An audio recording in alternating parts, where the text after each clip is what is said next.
कि आपने छोटी सी सूचना के ऊपर बहुत ही शानदार कार्यक्रम का आप लोगों ने आयोजन किया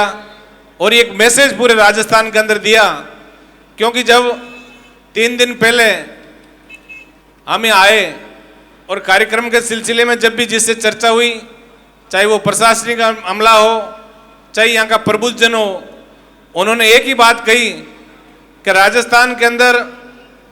2004 से पहले जरूर रावड़ा और गढ़साना के अंदर बड़े बड़े आंदोलन यहाँ हुए, लेकिन उसके बाद कोई बड़ा कार्यक्रम का आयोजन किसी भी राष्ट्रीय और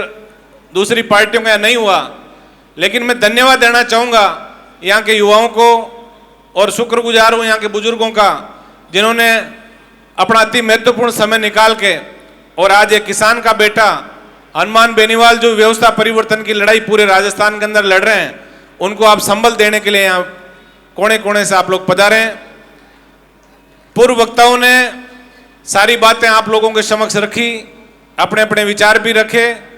और मुख्य जो चूंकि हनुमानगढ़ और गंगानगर दोनों बड़े किसानी जिले हैं, मैं मारवाड़ की तरह से आता हूं और मारवाड़ का व्यक्ति जब हनुमानगढ़ और गंगानगर जिले के बारे में सुनता है तो जहन में एक ही विचार आता है कि यहाँ के सारे समृद्ध होंगे किसान।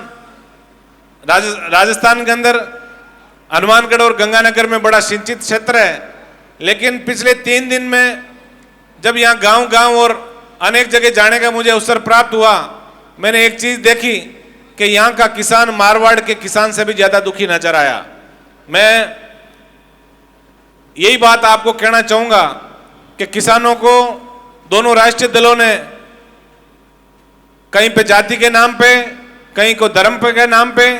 कहीं अगड़े पिछड़े के नाम पे हम सब लोगों को लड़ा के और इन्होंने बारी बारी से सत्ता के ऊपर आसीन होने का जो काम इन्होंने 75 वर्ष में किया है, अब समय आ गया है कि किसान का बेटा जो व्यवस्था परिवर्तन की बात करता है, हनुमान जी एक ही बात कहते हैं कि मैं राजस्थान के अंदर ऐसी व्यवस्थाएं बनाना चाहता हूं कि गांव का गरीब व्यक्ति थाने, कोर्ट, कचहरी, तहसील के अंदर जाए तो वहां का अधिकारी खड़ा होकर कहे कि बाबा बताओ आपकी मैं क्या सेवा कर सकता हूं। ऐसा राजस्थान हनुमान जी बनाना चाहते हैं। उनके खुशहाल सपनों का राजस्थान, जो भय मुक्त, अपराध मुक्त, भ्रष्टाचार मुक्त राजस्थान की बात की, पहली बार एक किसान का बेटा है जिन्होंने अपने घोषणा पत्र में ये कहा कि मैं चाहता हूं कि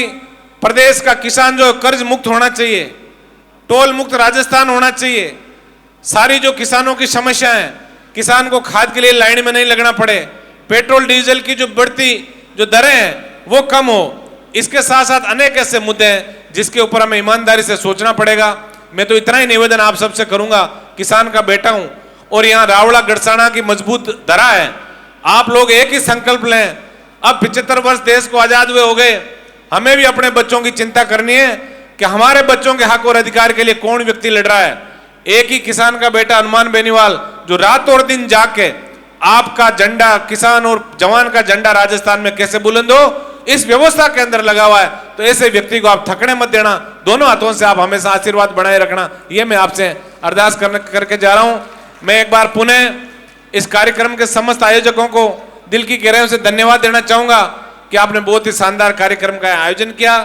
अभी हनुमान जी बेनीवाल आपसे रूबरू होंगे, पार्टी की विचारधाराओं को लेकर आपको बताएंगे। यहाँ एक ही चीज है जो मैंने अक्सर 3 दिन के अंदर मैंने महसूस की कि यहाँ के जो नेता है उनकी पब्लिक के अंदर उन्होंने कभी मिलने का समय नहीं दिया या सीट पे बैठने के बाद उन्होंने जनता का ध्यान नहीं रखा। तो यहाँ के पब्लिक के अंदर नेताओं में विश्वास जरूर कम है। तो मैं राष्ट्रीय लोकतांत्रिक पार्टी के समझ जो कार्यकर्ता यहाँ के, उनसे एक ही निवेदन करूंगा कि हमें सही दिशा के अंदर आगे बढ़ना है और हमें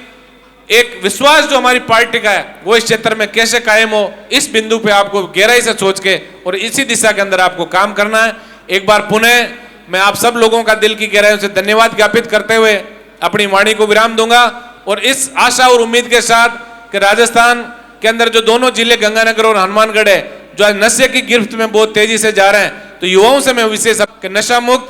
और शिक्षित समाज बना के और हमें सही रास्ते के अंदर आगे बढ़ना है। एक किसान का बेटा हनुमान बेनीवाल के हाथों को हमें मजबूत करना है। धन्यवाद। राम राम साहब, जय हिंद। धन्यवाद भाई साहब, आपने बहुत ही स्पष्ट शब्दों के अंदर जिस तरीके से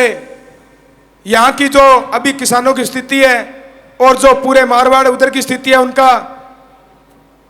तुलनीय किया, बताया किस तरीके से क्या स्थिति यहाँ की है।